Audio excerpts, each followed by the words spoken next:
Bonjour Florine. Bon, écoute Flo, on va pas recommencer à se prendre la tête. On est tes parents, c'est normal qu'on s'inquiète pour toi. Depuis quand tu t'intéresses à ma vie? Il n'y a que tes patients qui comptent.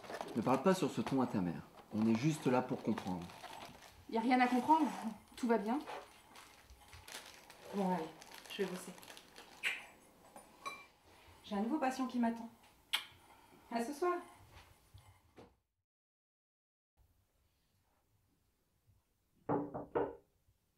Entrez, entrez. Bonjour monsieur. Bonjour. Allez-y, installez-vous confortablement. Parlez-moi de vous. Dites-moi ce qui vous amène. Moi, c'est Léo. J'ai 38 ans. Si je suis venu vous voir, c'est parce que j'arrive plus à vivre avec ça sans en parler à quelqu'un. La seule personne à qui je peux en parler, c'est une psy. Ça s'est passé il y a quelques semaines. Je venais de me faire quitter par ma fiancée. J'étais perdu. Je roulais sans savoir où aller. Elle était là. Elle marchait sur le trottoir. Avec sa petite robe moulante et son chemisier blanc à pois noirs. Allez-y, continuez.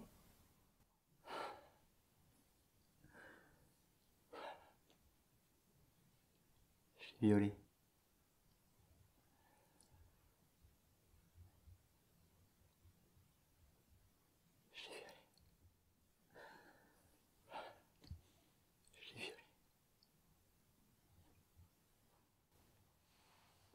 Je l'ai violée, putain! Je suis un monstre! Léo, vous n'êtes pas un monstre. Vous n'êtes pas un monstre. Je pense que nous devrions arrêter là pour aujourd'hui. On a déjà bien avancé. Calmez-vous, rentrez chez vous pour vous reposer.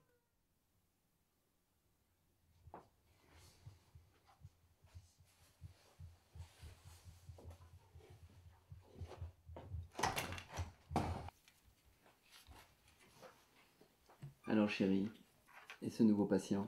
Ah, un peu déroutant. Mais je n'en dis pas plus.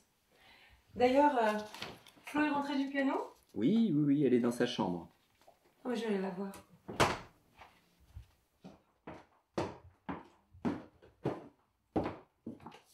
Je peux rentrer, ma puce?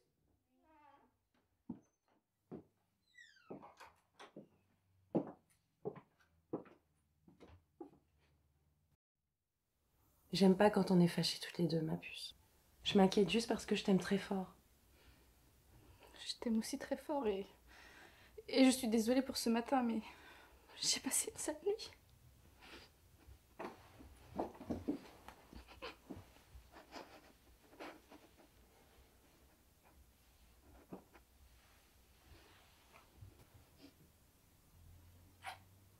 On va manger? Oui.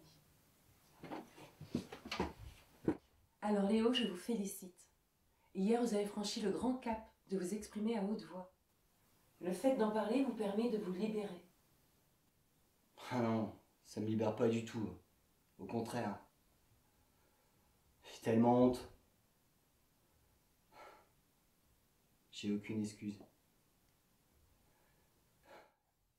Elle était si jeune, si belle. J'ai gâché sa vie. Quand je l'ai aperçue au coin de la rue, ça a été plus fort que moi. Alors j'ai garé la voiture, me suis approché et...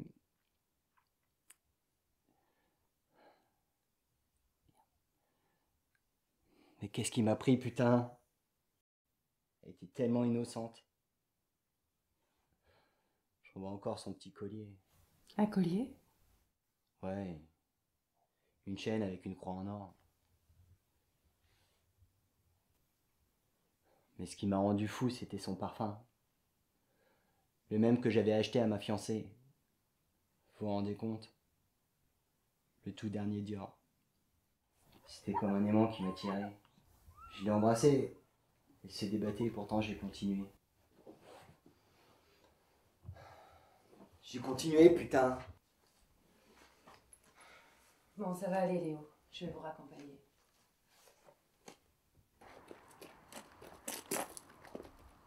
Passez une bonne soirée, Léo. Je suis fière de vous, vous progressez. On se revoit bientôt.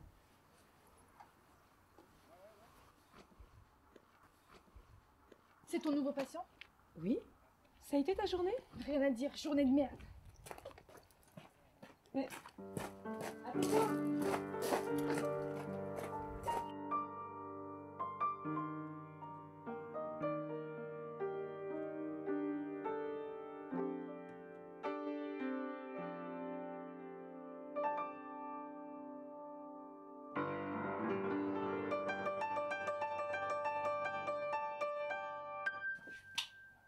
Bonne soirée, Flo.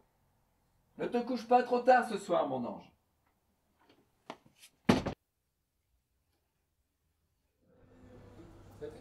Très bien, merci. Merci, à vous aussi, au revoir. Ne fais pas trop de bruit pour ne pas réveiller Flo. Non, t'inquiète pas, je vais juste à la salle de bain.